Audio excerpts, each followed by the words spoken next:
Good morning. So welcome. Welcome to this first webinar series. We are pleased to welcome you today to this first webinar. That is a starting point from a series of 5 webinars that we organize with Altissia. Altissia is a partner of the Federation since the last General Assembly in Boston. And Altissia is has an expertise in language learning. So today we will have, as this first webinar, we'll have the pleasure to discuss and to discover more of how to use blended learning in the foreign language teaching. So during the next 45 minutes, I'm pleased to welcome also Dr. Véronique Scheirs and Martin Schultz from Altissia. Both of them will be with us today and will tell more about foreign language teaching and using digital tools. As you know, as an international federation, internationalization is an important topic for the federation, and the question of student mobility is linked with to learn a foreign language for students. So today we will discover interesting use of blended learning. So the agenda of today is that we will start with some introduction with Marvin, and then we'll give the floor to Véronique that will give us a master class. And after that, we will have a moment for question and comments. So feel free to ask a question to our speakers today, or to share your comments with the speakers and with us. For that, you can activate your microphone or write down your question in the chat. So if you agree, we can start and go ahead. And welcome, Marvin. Thank you, Nicolas. Wonderful good morning from Louvain-la-Neuve, Belgium here. My name is Marvin Schultz. I'm a project developer for the German-speaking market at Altissia, promoting basically language learning all over the world, or basically my markets in the German-speaking market. And today I'm going to moderate this session a little bit together with Nicolas. And yeah, I'm gonna let Véronique introduce herself. She's our main speaker, so welcome. Good morning, everybody. Thank you, Nicolas and Marvin. So my name is Véronique. So I'm a pedagogical expert at Altissia, where I'm in charge of face-to-face and blended learning content. I am also a lecturer at the Université Catholique de Louvain. So it's the academic world, the language learning and teaching world is a world I've known for the last almost 20 years now, teaching in different backgrounds, university, language centers, younger learners. So it's really a world I know very well. And so over the last couple of years, I've been building this expertise with teaching with a language learning platform and in blended learning, obviously. So we'll be talking about that a bit more today. But first, a little bit about Altissia herself. I will take. Well, Altissia is a company focusing on language learning. We are providing a digital solution based on academic standards, and we were founded in 2005 already, quite a long time ago, and we came out of a university project of Université Catholique de Louvain-la-Neuve here, and we are quite proud to be still part of the university today. We are composed of a multicultural team, especially here. We hear it here, or we see it here when we're at the office. We are composed of over 40 nationalities, and we are speaking several languages, and we really live what we sell at some point and what we do, our passion, the languages. So basically, we have a platform for 25 languages for learning, and basically for 29 languages for assessing. And yeah, what we do worldwide on 5 continents in 14 offices worldwide, basically working together with over 600 institutions at the moment in a multidisciplinary team, just promoting and making it possible that everyone has a chance and access to learn languages. Our passion, that is Altissia. Right. If I can change a slide, that would be a good thing. Here we go. Here we go. So let's start talking about blended learning. So as Nicola said, language learning is absolutely essential in today's world, be it for professional reasons, for academic reasons. It's very important for internationalization strategies in universities. Student mobility, of course, is one of them. Incoming students as well. You have internationalization of research. Also, very importantly, internationalization at home strategies as well. Also helping to democratize internationalization for students. So languages are everywhere, and that's really part of our job, of our mission, to bring it, to make it accessible to everybody and connect people through languages. One of the ways we do this is, of course, with our platform, which we promote. And this platform is used a lot with blended learning. What I'm going to talk today about is more general blended learning. It can be with our platform. It can be with a variety of tools, really. So let's remain quite agnostic about this. But of course, it is a good tool to do blended learning with. It's a good start. But it really depends on your university. You might have different means and different programs, different platforms you're using yourselves. But in general, let's maybe start with the beginning and the theory a little bit about blended learning. So that's what we're going to do today. We're going to start at the starting point, introduce blended learning. Let's discuss also, does it even work and who does it work for? And then who can actually benefit from it? What is a good balance between online and face-to-face components? And then the big question we always get, a big fear, obviously, will technology replace the teachers? Sneak preview, the answer will be no, obviously, but it's still a very important and central question in this whole discussion. Okay, let's get started. So blended learning. Blended learning is really one of those terms we hear everywhere, and it's been there's been extensive research over the past 15, 20 years probably. And we see that it can mean anything and nothing, really. So for the sake of these webinars and our interpretation of blended learning, it is a learning or teaching method combining two different types of media. So we have a synchronous aspect, which can be in a physical classroom or video conferencing. What's important is that we have a teacher present. So we have someone who will be helping, moderating the students, giving information, instruction in this synchronous real-time component. This component, the classic classroom approach, is combined in blended learning with an asynchronous component, which can be a learning platform or any kind of e-learning component. So that's very important that we have those two aspects. That is really the basics of the definition. So to combine those two aspects, we have different ways and different solutions for the proportion, and also how we're going to split the time. So we could say that we do a perfect 50-50 balance, but it doesn't have to be. So usually we talk about blended learning for everything. So that's an average we find from the literature. So some will go further on each end, but the average would be between 30 and 79% of online learning of the totality of the course. Everything beyond that would be more like almost pure online learning. Anything below that would be, of course, internet-based or internet illustration, technology illustrated teaching, but rather not really blended. So that would be it. But we have still this flexibility. I mean, between 30 and 79%, it's huge. So we can have a larger proportion of face-to-face. We can have a larger proportion of remote learning, or we can have a perfect balance. Again, that is absolutely free for everybody to decide, or either on a teacher level or on the university department level. We all have our instructions, we have our guidelines we need to follow. So these are different realities we can take into account when we are planning our courses.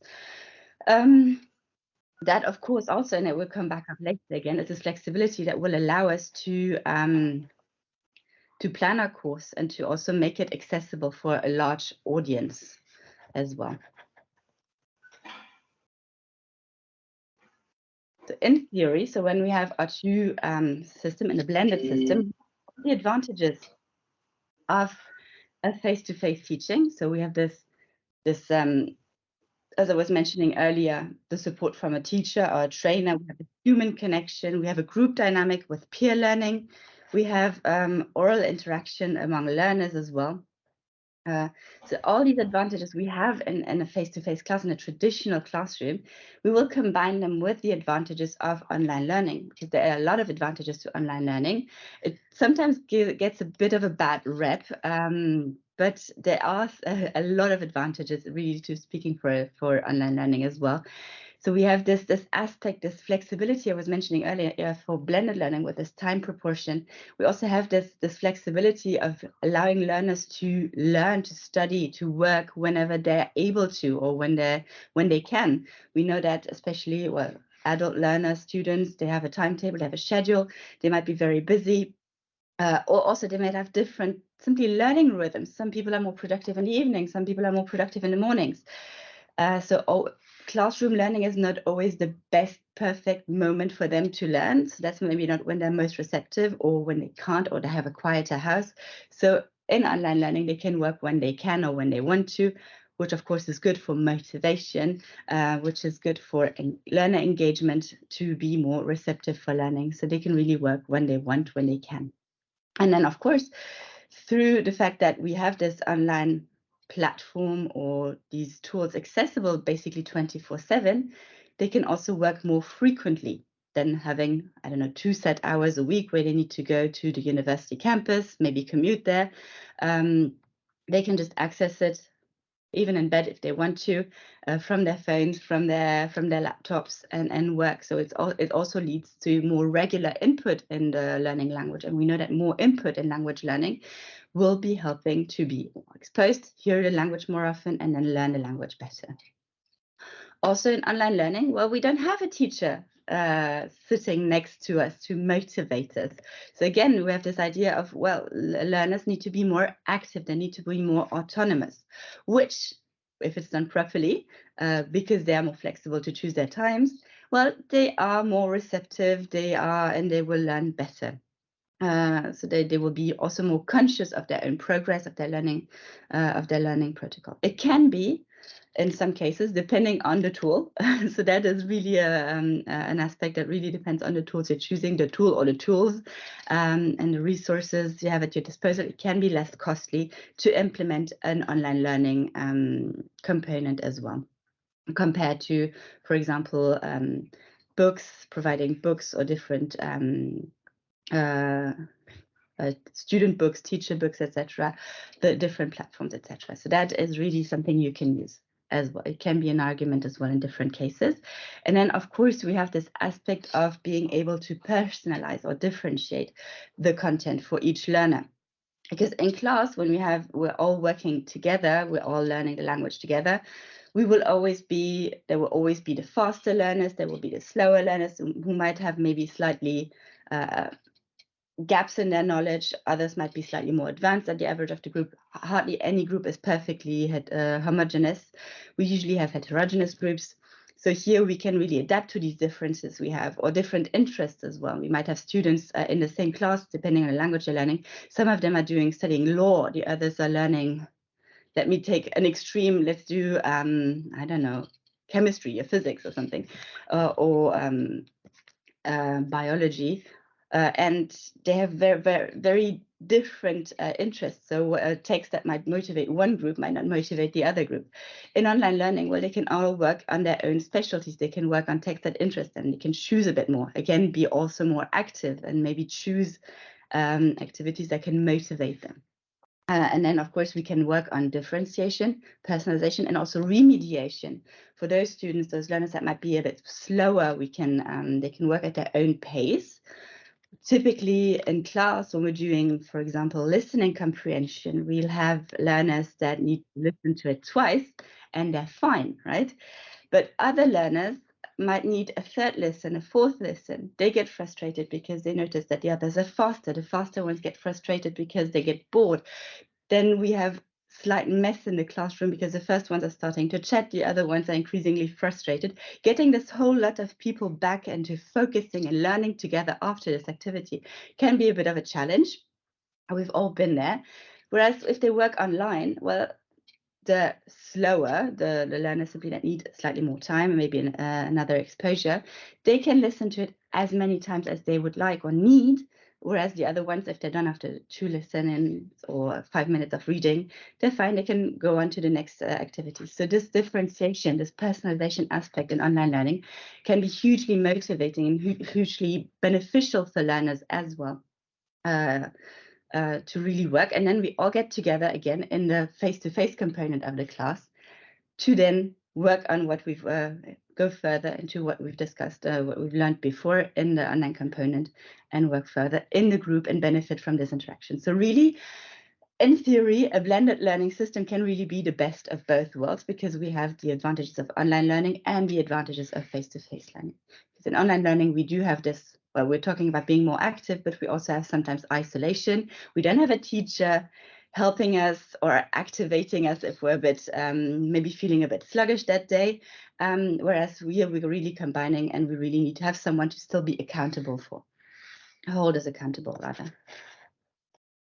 Okay. Next one. The question is, does it work? Or is it just a good fantasy? Am I just selling it here as the best of both worlds and it's not working? The thing is, we hear it a lot, right? We have two faces of the autonomous e-learning, the distance learning component, and then we have the face-to-face classes, the teacher-led face-to-face classes. Now, the thing is, often we hear, okay, fine, we're good for the face-to-face classes. The teachers are motivated, the learners are there, they're working, or most of them, some are hiding in the back of the class. But then this distance learning, this online learning part kind of gets neglected because it's hanging somewhere in the distance. The teacher mentions it once or twice, tells them, yeah, you need to do this. And the learners just don't do it. Why is that? Why is it? That is because, as I was mentioning, it's just hanging there somewhere. If we have our two faces in our course, we have our two modalities. Well, if they're just hanging there in parallel and never touching, at some point, learners will get frustrated. They will not see the point. And we all know that learners need to see a point in order to be motivated and actually do this, this activity. They don't always all have this intrinsic motivation of learning a language. Some of them do and will do fabulously. They will thrive if they're learning on their own. Most people do need some extrinsic motivation. They need a teacher to hold them accountable. So this is why in blended learning, in order for both our phases to work, we need them to be combined in a complementary way, in a really well-structured, well-defined curriculum. So we have really to really ensure the educational value of it, to really make sure that we're actually reaching the teaching objectives we're setting for this course. So it really needs to be one unit. So, and then the online component should complement and improve the learning process. It shouldn't just be hanging there, parallel somewhere, do some activities, play around online, and then we're coming back into face-to-face, and that's where we're doing most of the learning. The idea is really to be complementary. So you see here, this little illustration on the left of the screen. You have the face-to-face activities, we have the online activities, and they're two pieces of a puzzle. This puzzle will only be complete if we have both our pieces. And we see the puzzle pieces are interconnected, so they're linked. And that is very important, to have this link between our two types of activity, or two modalities of our course. As I was saying, otherwise, if they're not linked, if they're not connected, well, learners will just get frustrated, will just not see the point, and they will not do this online part. They will get distracted. There's lots of distractions online they could be doing. They will be on social media, they will be watching videos, they will be reading the news maybe, which is a good thing if it's in a foreign language, but it's maybe not the point we want them to do just at that moment. So if we really want them to do these activities, we need to really present the course as a coherent unit, two pieces of a puzzle that go together. Without them, the course is not complete. And that is how it should be presented to learners as well, that in order to achieve the desired objective of our course, well, both components are necessary and they will be connected regularly. We'll talk about this link and this complementarity in future webinars as well. It will come up repeatedly. It's kind of my favorite topic. this link is really crucial for this for a blended system to really work. So that is in theory. So blended learning does work if we have this connection, this link to really have our complementary modalities. Now, who can benefit from blended learning? Is it just for some people, maybe? Is it just for adult learners, maybe? So in theory, I would say blended learning can suit everybody. It can suit every age group. It can suit every level. Now, in order to do this, of course, we need to watch our course, like in every course, right? We need to adapt, make some adaptations to be sure that our learners feel supported, they know what to do at all times, and they don't feel overwhelmed. Depending on where you are located in the world, you might also have realities of maybe internet literacy, learners not being used to working online, learners maybe not always having access to the internet as well. So these are, of course, problems or challenges we can take into account in the creation of a course. So it's very important to offer this support to learners, to not just think okay, learners, and even learners who are used to working online and learners who are used to being online, especially students, we always consider, oh, these guys are digital natives, they know how to handle any kind of computer, any kind of tool, they grew up with it. It's not as easy, because if learners feel a bit lost in front of an online tool, what do? Well, they will just get distracted again and go on social media. That is a stereotype, I know, but just going a bit far maybe. But again, we have all these distractions in an online world. If learners are supposed to do an online task, we want them to learn. They get distracted easily. If they feel frustrated, they will just move on and do something else. The screen does that to you, to all of us. So we need them to feel supported. They need to know what to do. So we need in a planning of our course to consider onboarding them with the tool as well, to teach them how to use the tool, which is of course why it's also important for teachers to know the tools and be able to train the learners and explain how to use it, how to log in first time, how to create maybe their learning program, where to go, which lessons to do, share links, for example.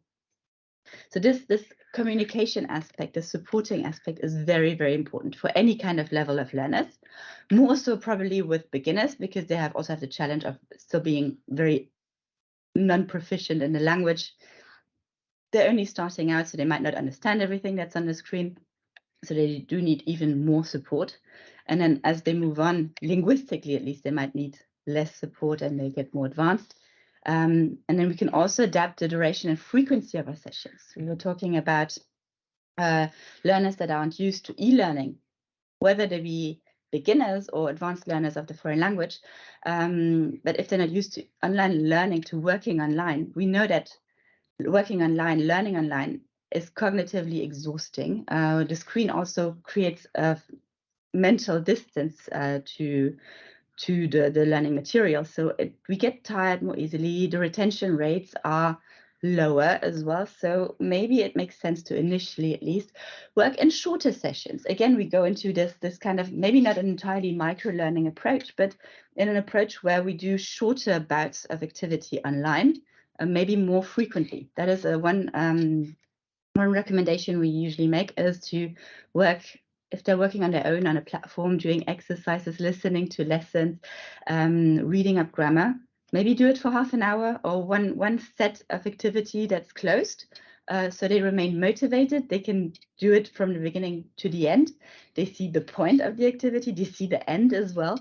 And then they do it. And so the retention rate is higher. Cognitively, they're not overwhelmed as well. And so obviously, they will anchor the information way better. So that is one way of doing it. So maybe shorten the online exposure first into shorter and more repeated sessions. Again, more input as well in the foreign language. That's always a good thing.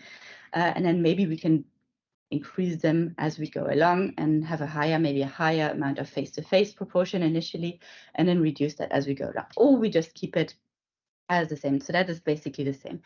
Now, it's very important to note that online learning is also interesting, can benefit any learner.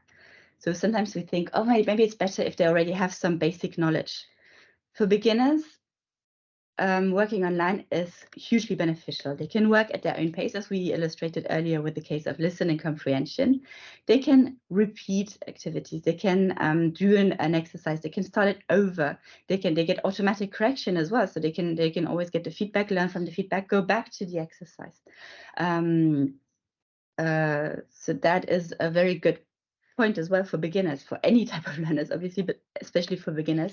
And then for beginners as well, this e-learning will help them be aware of their progress, of their own learning process, where they're going. They see also an evolution in, for example, in a learning path or in the list of activities they have to do. And they can also prepare communicative tasks. We know that speaking, spoken interaction, or even speaking as a monologue is a very daunting task for beginners if they need to use the language productively, maybe even spontaneously.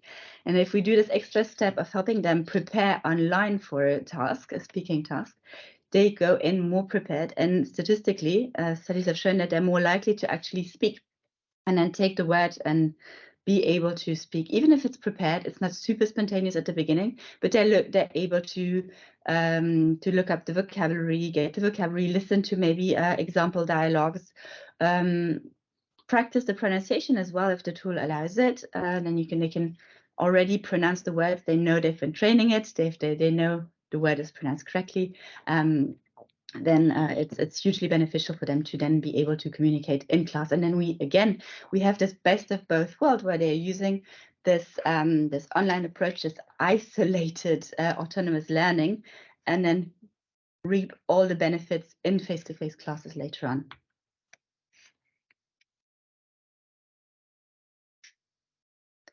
All right. So in short, it's really, if we consider this communication, we adapt our course, we support our learners. Blended learning can really be adapted for everybody with the right tools as well that are age appropriate, level appropriate. Finding the right balance is, of course, important. We know that not all of us have this option. We have maybe in positions from a department or university where we know we need to do a certain amount of time remotely, a certain amount of time face-to-face. But in an ideal world, in theory at least, blended learning will allow us to really be hugely flexible in this and really to find the right moments for learning as well for our learners. And then, of course, there's also the question of the right balance of activities. So we have to support this communication, the time, and then the activities as well. We have our two modes. I was giving these examples earlier of listening comprehension and productive use of language. That is a typical recommendation we do for our two modalities, is to keep the autonomous self-learning, the e-learning part, maybe do more receptive activities, or maybe non-oral productive activities, because writing is also very, very beneficial. If you're doing it on your own, you can do it out of class, you can do it at home. It's not just disruptive in quotation marks in class, because simply we don't have these different rhythms to accommodate. We can really focus on more productive oral production tasks, interactive tasks, peer learning tasks in class. We can also this is this huge flexibility that blended learning allows us. If you see that, for example, while face-to-face classes are usually more focused on collaborative activities or on feedback or on additional exercises, but you see that something hasn't really quite been registered by the learners, they haven't quite understood maybe a grammar point, we can go back to it and look at it more in depth, re-explain it, paraphrase it. And so again, we have all the benefits without repeating the same information as was seen online, but we go slightly more in depth, we re-explain, we take it up, give feedback, comment it, to help the learners. So in this way, we have the two pieces of a puzzle coming together to form a coherent, complete program. So that's very important, because as I was mentioning, if we're just leaving this autonomous self-study part hanging somewhere, unconnected or vaguely connected, this connection isn't clear, then learners will simply not do it. And then, of course, we'll get the reputation that blended learning doesn't work. So if we accommodate all this, blended learning, of course, works. And it can work for all learner ages, all learner types, and all learner levels as well. We'll talk about that later and how to really do this more in detail, which kind of activities and how to accommodate these and how to do this repetition as well. So that's for a later webinar. because time flies. And this is basically it. This is what I was what I was saying is that we really have this coherent whole. We need to have the pieces of the same puzzles to create this complete course. Then the question I was telling you about initially when we started the webinar, will technology replace the teachers? The answer will be a resounding no. It might change it. And sometimes you get this stereotype, right, where we say in blended learning, teachers become more like coaches. I'm not super keen on that. I get what they want to say, but for me, it's like standing on the sidelines of a football match and yelling at the players. But maybe that's not the most representative aspect. But no, technology will not replace the teachers, and not in our book anyways. Others might maybe argue differently, but even if we provide an online learning platform, teachers are still very much in charge. They are absolutely needed and irreplaceable. And actually it's quite the contrary, because they have this, without teachers, without the blended learning, we see that in pure e-learning, again, some learners achieve huge successes in e-learning, but this kind of intrinsic motivation is really rare. Most of us need a teacher to do this link, this connection between the online component and the learners, to bring it really close to them and bring it again into this coherent whole, connected with the face-to-face component, in order to motivate the learners to do this online component. So in this, teachers are absolutely crucial. We see it's really a triangle in the blended learning approach. We don't have anyone mastering anything or a hierarchy. It's really a triangle with everything being in relation. Everything is interconnected. The teacher, of course, has this socio-emotional connection with the learners, and they are creating this connection between the learner and the e-learning, and then of course the face-to-face learning. So everything is really connected in order to create a whole global learning, a holistic approach, really.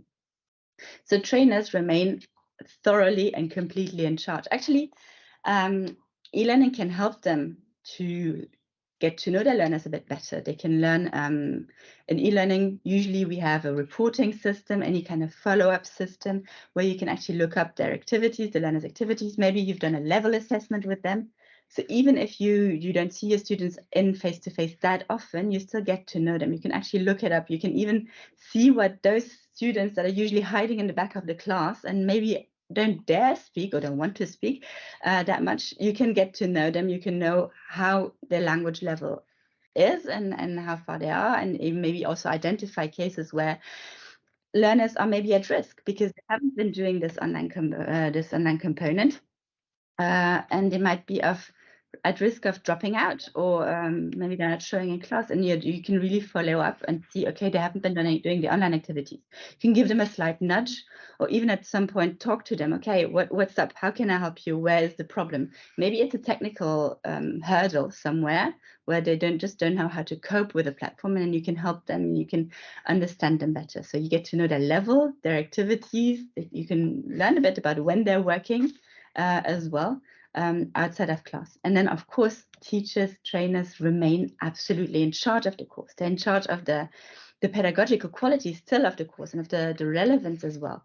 Just because you have a tool, or you're using a tool, or someone's making you use a tool, which is also sometimes the case, teachers in a blended learning approach will still be able to choose what content they're doing when, and then also combine maybe with their own content in the face-to-face classes. So they're still very much in charge of this pedagogical quality, the relevance of the course. Of course, we were talking about the social and the socio-emotional aspect of the lesson, of the learning process. So we have messages, we have follow-up, we have interactions, we have feedback. That is very important for learners, for learner engagement and motivation. So teachers are absolutely crucial for that. They use data as well. We can use a data-driven approach for our learning, because we can get to know our learners a bit better, and then we can, through that e-learning, get to know them better and maybe adapt and personalize our teaching. We can choose different activities in the online system, but also maybe go back into and re-explain stuff we've seen that hasn't been understood in a face-to-face class. We can really take more time to get to know our learners as well, and do activities that might be motivating for them. Obviously, teachers know and master their tools and are able to train and help their learners. I'm not saying they need to do like in-depth troubleshooting with the platform and fix all the issues, but they can at least help their learners access it and connect the first time, or maybe point them to technical support and where to find better help, because obviously it's not their job to lose all their time helping the learners with technical issues if there's, I don't know, browser-related issues or something. That's what technical supports are too, but teachers at least can help them with the basic approach.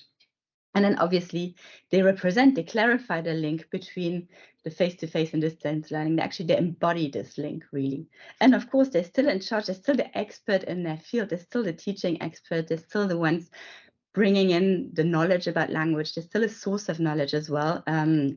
That's very importantly. So that the platform will never take that away from them either. So that is a really resounding no. No, technology will not replace teachers, and they very much remain in charge for this. Right, this is it for this first webinar.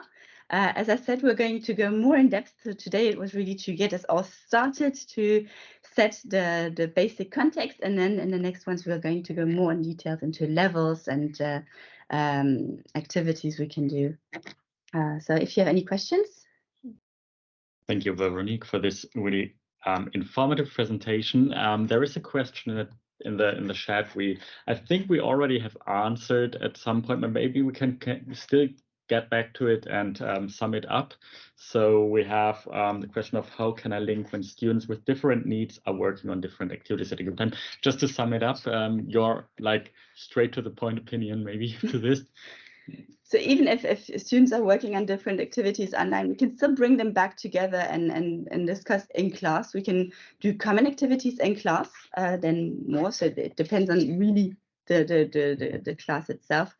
We can either work on the same activities in class, or then we can also use group tasks and still have this peer learning approach in class, and then we have them in subgroups, and then we split, and then we come back together, so to really create a common ground, but something separate as well, so specialized as well. So that really depends on the groups specifically.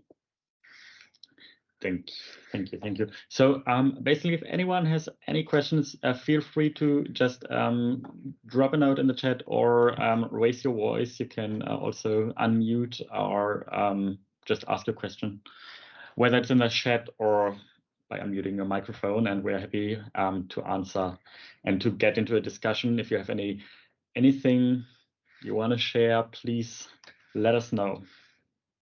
I see that we also get an answer. Hello. Yes, please. Yes, Hello. yes. Okay, hello. From Georgia, from Sultan Sabah University. So it was my pleasure to meet and just hear this interesting presentation.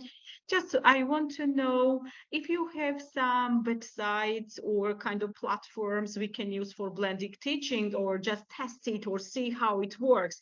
Because, you know, even today during my classes, I was talking, some students were missing classes because of their viruses. And it's really good opportunity just to test how blended classes work, okay? Let those ones who attend have classes here, but those ones who are at home due to some reasons to participate in activities. So if you, I know that the blended learning is not such an easy issue, but if still for testing level, okay, if you have some platforms or some websites that you use, I know if I use Google Meet and okay, it will work also, but if there is some new ones which might be very useful during this classes, adapted one. So that was a question. Thank you. All right, so you're putting my back against the wall, because obviously I'm not. I mean, we already obviously Altissia is a solution you can look up. So we provide a platform and testing tools. So that is one option. If that is not an option, maybe other trainers or teachers can maybe help out in the chat, because I think I'm not allowed to recommend maybe a competition or free tools. So that's just putting me on the spot. Obviously, there's loads of it, depending on which languages you teach. There are loads of resources, but maybe that people can put it in the chat. I invite you, but I can't do that myself. Me neither, as it's competition, but obviously Altissia is a solution for it. And if you want to find out more, I can share a link or share also an email address. You can get in contact with us, and we're happy to help. Absolutely. Okay, just it's a new challenge. We face this challenge. Okay, but we really need very sophisticated platforms or techniques to do blended learning without any problems. And our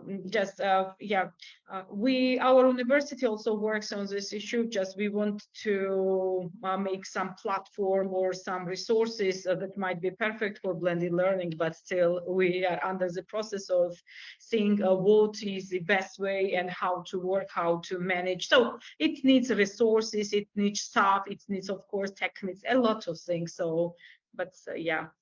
Okay, thank you for your response. Okay. Thank you. You're welcome. I see there's some feedback in the chat as well, that maybe the question is, do you have examples on how schools have developed their curriculum with Altissia? So that, of course, varies greatly depending on the needs. We have different institutions that use Altissia differently in different ways. So some of them are doing a full blended curriculum, where 50-50 online learning and face-to-face learning balance.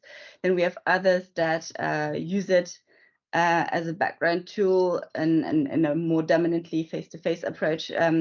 Many of them use it very successfully. They create their own curriculum. So they combine really the remote learning aspect on the platform, and then they combine it with activities in class and face-to-face, where they come back and combine it. They use also our assessment, language assessment, a level test, to place students initially into groups and then to get to know them a bit, to learn about their proficiency as well. So it's really it really depends on different countries. So we have different universities, for example, in Latin America, using it differently to universities in Europe. Obviously, all have different languages as well, different specialties. We have a lot of institutions that use it for example, also very specialized content for their students, so that it really varies greatly. But yeah, if you need more information about that, you're absolutely free to connect with Marvin, and maybe you can leave your email address in the chat. If anyone wants to know more about the tool itself, you can get in touch with Marvin, and I put my email address in the chat, and if you are interested in learn more about this and discuss, just let me know. There's a question in the chat if the webinars are going to be available on a record later. Maybe Véronique or Nicola can specify on it. I'm not sure if we're recording the session, obviously. So yes, and yes, we are. Yes. Everyone who signed up for it can have will see it later or have the link to the record. Yes, we will share the recording, the replay video, so it will be available for you, participant, but also for the one who register and the other. And we can also in this communication, add some links, some information, regarding the platform of Altissia, also the contact of you, Marvin, and Véronique, or some Altissia staff members regarding the platform, the use, the possibility, and also have the opportunity to discuss and to interact with Altissia team. Absolutely. Yeah. All right. Are there any more questions? Anyone who has some ideas, something to share, please let us know.